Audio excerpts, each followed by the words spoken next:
My name is Gracie. I'm 27 years old and I work both at home and in an office. My husband, Aaron, is the same age as me. He loves his mother a lot, but his mom, Eliza, tends to be quite mean to me. Even though our marriage has had its problems, we just celebrated our second anniversary and I'm proud of how I've managed to handle everything. Work has become my way of relaxing. Because of this, I've been getting promoted frequently, which is rare for women. Right now, I'm on a business trip traveling around Europe for meetings. I'm currently in an important meeting. During the meeting, my phone, which was on silent, started vibrating. I thought it might be an emergency because I had 2 missed calls. When I checked my phone, I saw that the calls were from my mother-in-law, Eliza. What's going on?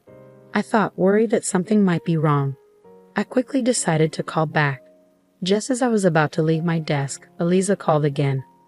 "Hello, Gracie. Where are you?" she asked, sounding annoyed. I picked up the call and wasn't happy with the tone of her voice. "Maybe I shouldn't have answered this," I muttered. "Hi, Eliza.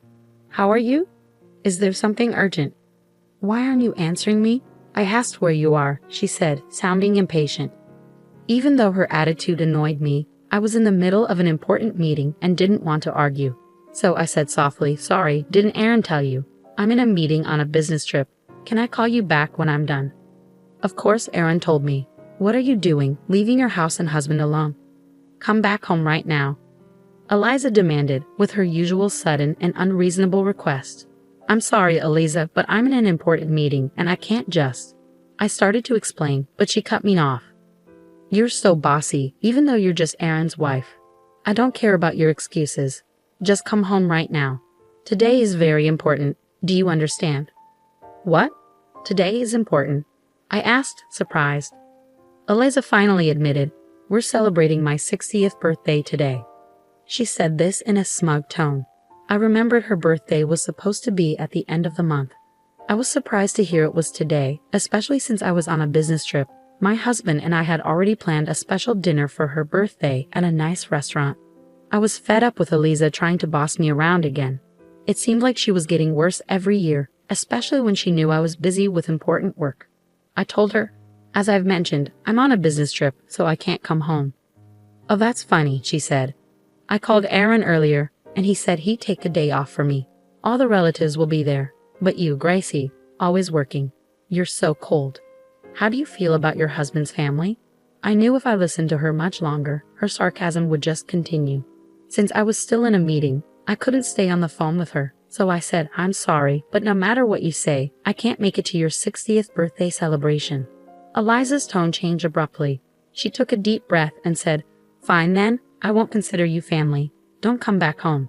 It's a divorce. Aaron deserves better." Her harsh words hit me hard.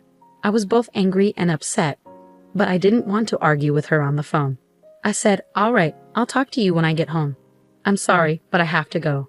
Eliza snapped, "What's with that attitude? I told you not to come back. I'll talk to Aaron myself." Then she hung up. I was exhausted from dealing with my mother-in-law. I returned to the meeting with a deep sigh. After 2 days of meetings, I finally made it home. On the way back, I was so angry and frustrated with my mother-in-law that I barely remembered how I got home. When I opened the front door and called out, I heard my husband's tired voice say, "Welcome back." I took off my heels and went straight to the living room, leaving my luggage at the door. There, I saw a stack of cardboard boxes and my husband, Aaron, sweating as he taped them up. "What's with all the boxes?" I asked. Aaron told me the boxes were packed with my things. He explained that Eliza had indeed celebrated her 60th birthday on the day she called me, without me. She told everyone that I had neglected her birthday and was rude on the phone. Eliza even told the relatives she wanted me to be divorced and sent back to my parents' house because I wasn't good enough for her son. This sounded exactly like something my mother-in-law would do, so I asked Aaron, "And then what happened? Did your mother tell you to get a divorce and you agreed to it?" "No, I didn't exactly agree," Aaron said. "But she told me to pack up your stuff and I didn't have much choice. What could I do?" He stopped taping up the boxes and spoke in a tired voice. "What do you mean? You didn't argue with your mother?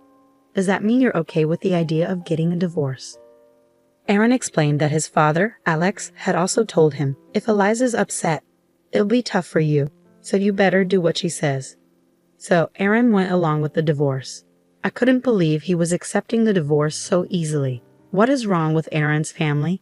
His father is controlled by his mother, and Aaron blindly obeys her too. It felt like no one was on my side.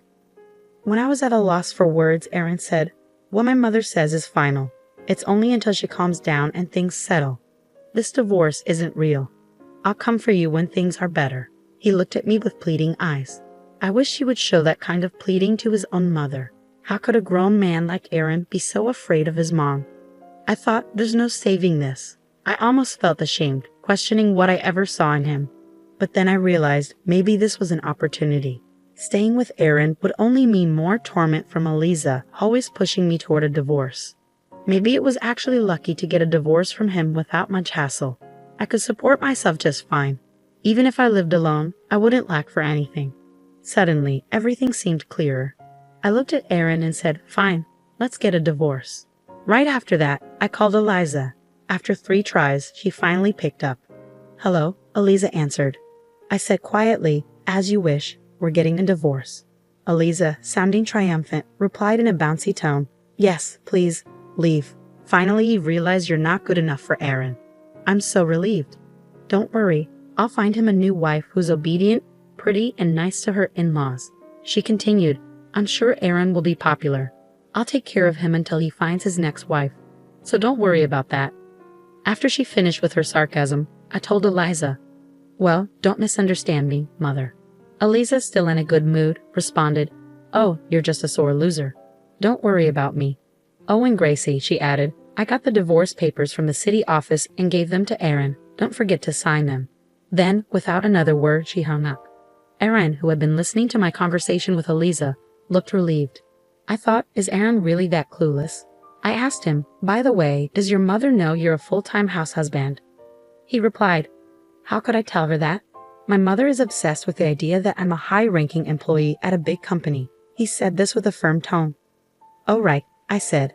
"Now that I think about it, you've never been honest with Eliza. You always wear a worn-out sweatshirt at home, but you change into a suit whenever you go out to see her. You also pretend not to be home when she calls, making her think you're at work." Eliza had boasted at her 60th birthday party that Aaron was such a devoted son he took time off just to attend her celebration. She also mentioned that with his status, he could easily find a more obedient and attractive wife than me. I'm sure the truth will come out once we're divorced. But Eliza, who believes her son is perfect, would never expect that Aaron had actually quit his job at the major company. Aaron had actually quit his job about a year ago. What Eliza saw as her elite son, a symbol of high status, was now just an unemployed full-time house husband. Aaron lost his job after a major mistake led to a written apology, a demotion, and a pay cut. He probably didn't tell his mother about this. Aaron must have been deeply shocked by his fall from the elite path. Since Eliza had always pampered and spoiled him, he became quite fragile and sensitive.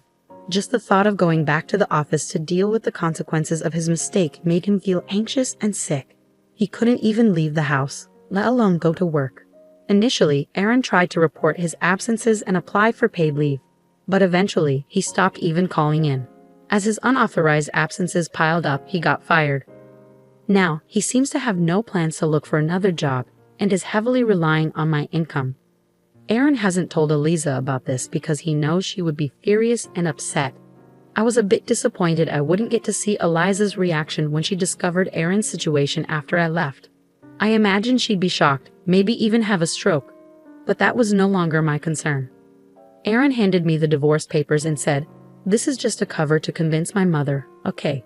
I quickly submitted the papers and signed a lease for a new apartment, moving in as soon as possible.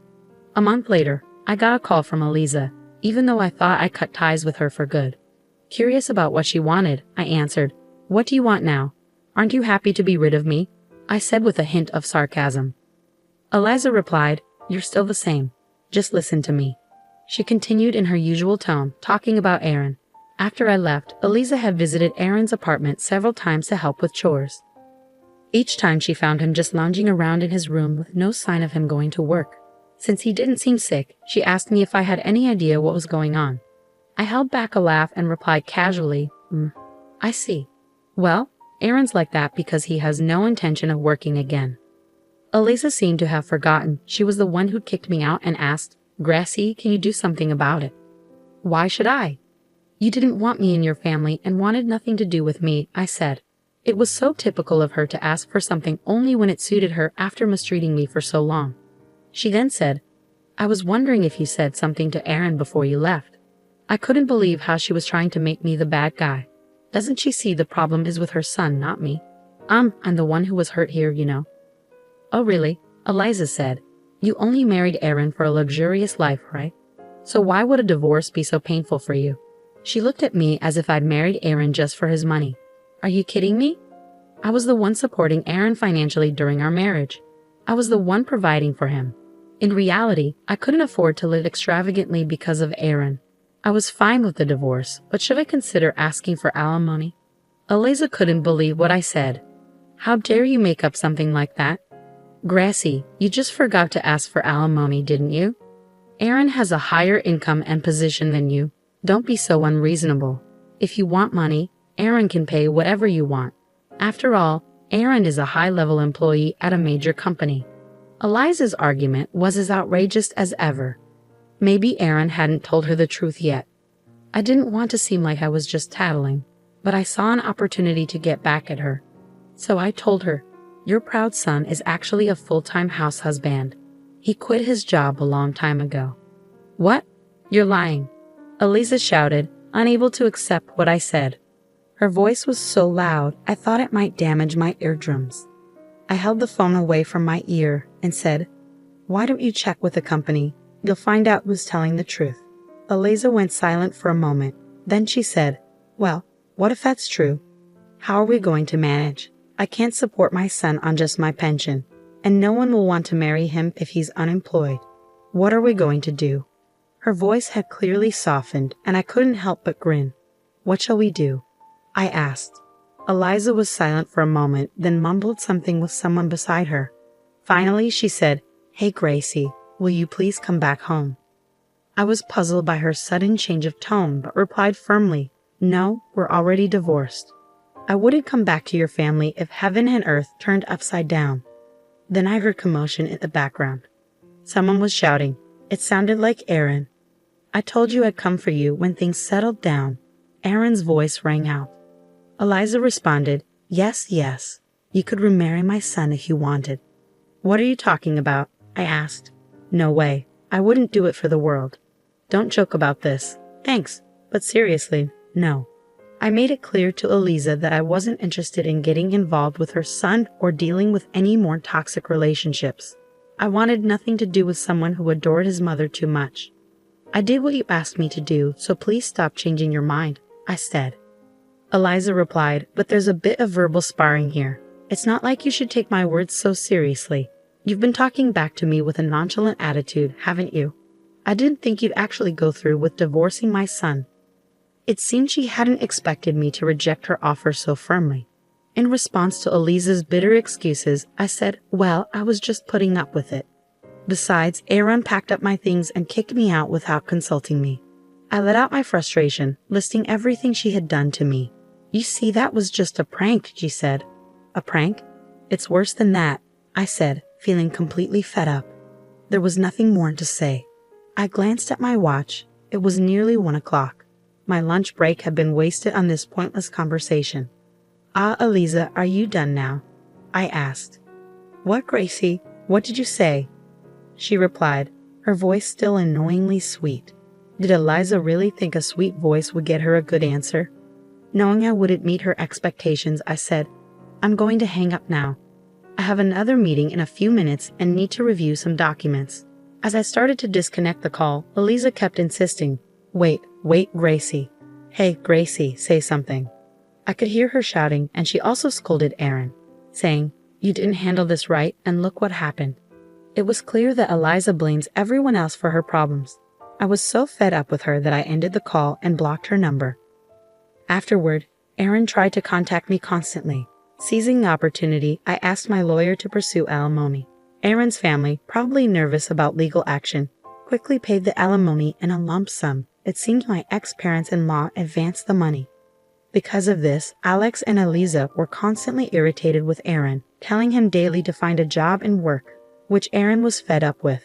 The former elites had fallen far from their previous status. Aaron ended up moving back to his parents' house because he couldn't afford his apartment rent. He blamed his parents for his divorce and was now draining their pension and retirement savings. Like mother, like son, they blamed each other for their problems and refused to reflect on their own actions. They were even planning to apply for welfare soon. I hope the government will help them realize that they can't continue their selfish ways. As for me, the proposal I made during my business trip was accepted, leading to a major contract being signed. I was promoted again, received a higher salary, and now enjoy a rich bachelorette life, free from in-laws' torment and financial dependency on a family member. If I ever consider marriage again, I'll definitely do a thorough background check to avoid any mama's boys or crazy in-laws.